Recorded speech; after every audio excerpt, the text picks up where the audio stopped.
If you want to know more about New World, then stay tuned. Also, make sure to check the description for the timestamps on every single category that I'm going to be discussing.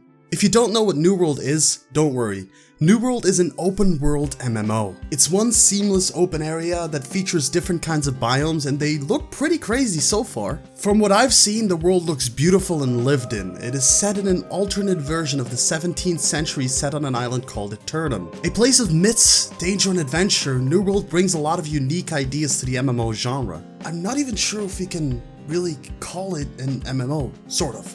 And it also comes with a brand new supernatural land known as Eternum. There are many rumors about what goes on Eternum, but you are the one who's destined to find out more. New World is set to release in May of 2020 with a pre-order beta of April 2020. It will release on Steam and it has no plans right now for PlayStation or Xbox. And it apparently uses top-end processing power and hardware, so it should look pretty nice, I guess is what they're flexing there. And rumors say that it might actually come to Amazon Gaming's cloud streaming platform in competition with Google's Stadia. And the prices ranged at two different versions. There will be a deluxe version for $49 and a base version for $39. And I get it, a lot of you guys are going to be like, wow, that's a lot of moolah, but you need to realize this is a finished game. It is not an early access title or anything like that, so it's actually not that much considering, the other alternatives out there. If you're going to compare this game to a game like Ark, for example, it's not really that much. Now let's talk about the lore of New World. New World is set in the 17th century and it's kind of like a historical fantasy game. The countries of the world are fighting over the new land Aeterum, and there is an underlying magical power of Azoth that runs through the place that can transform and change a lot of the world's elements. It can power magical abilities, buffs, as well as essentially give the wildlife a booster shot that will make them all-powerful mutant beasts of madness. Next, let's talk about the world.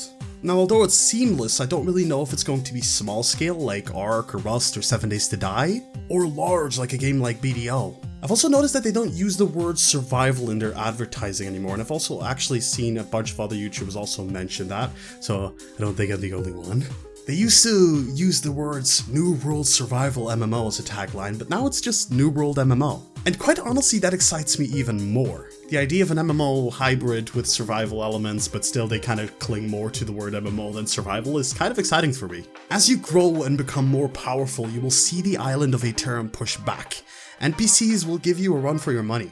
You can forge a life for yourself, become a blacksmith. It has persistent servers, 1,000 players each, and they're actually aiming for more. And the magic of Azoth transforms creatures into something else entirely. We're talking super bears, stags, and skeletons, etc. It features cursed enemies as well as wildlife that you have to fight to collect items and resources. The game has character progression and also has player collision, where players' bodies physically collide. In some MMOs, you straight up walk through other players. But what about the combat? Well, combat's big in New World. They don't want classes and actually use the word classless, but they wanted to style it somewhat like Dark Souls. Now, I don't expect a carbon copy, but if it's even remotely like DS, then we can expect a great combat system. If they even get some of the elements, then it should be pretty good. Now, I don't want to give you guys the wrong information. There is PvP, but you can avoid it. It's kind of like a decision you have to make.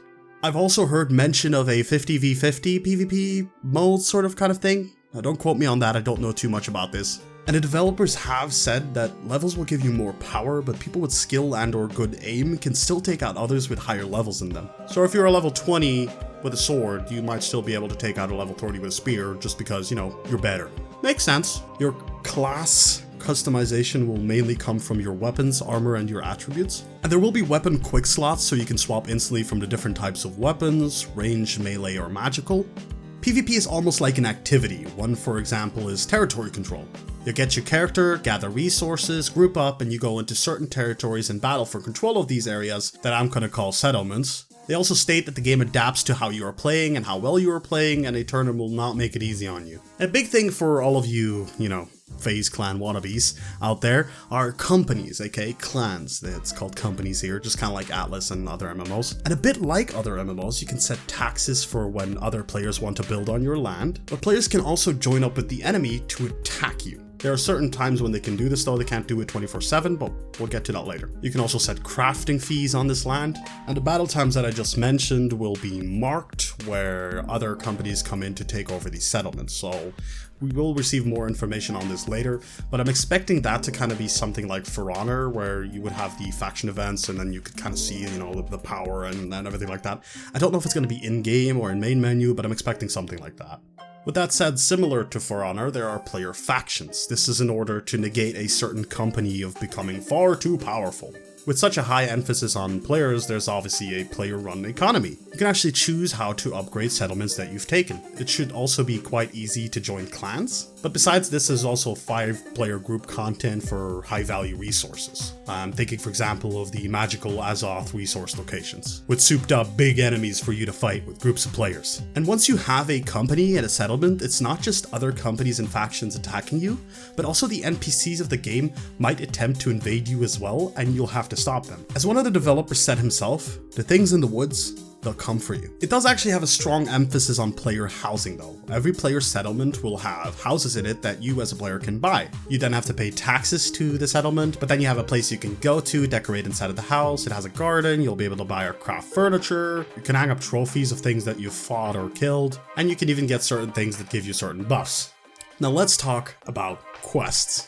Now there are these guild quests where you'll go hunt down specific creatures or control points, and this is for gathering items and resources. And there's also a guided introductory experience quest that will take you from level 1 to 10 until you reach the first territory or settlement, and the game will kind of branch you out from there. And honestly, I think most of these quests will be tutorialistic, alongside with a couple of go get this or kill that kind of thing. Very basic kind of thing is what I'm expecting. Now, I want to know what you guys think of New Worlds. So far, I'm pretty darn excited, but good or bad, you can't expect me to cover this game, but more on New World soon. Again, let me know what you guys think, but what I think is I should probably end this video right here and go edit it out. So thank you guys for watching. I've been VK. I enjoyed making this video for you guys. Do all your social media good stuff or bad stuff, whatever you want, and leave a comment down below. I will see you next video. Bye!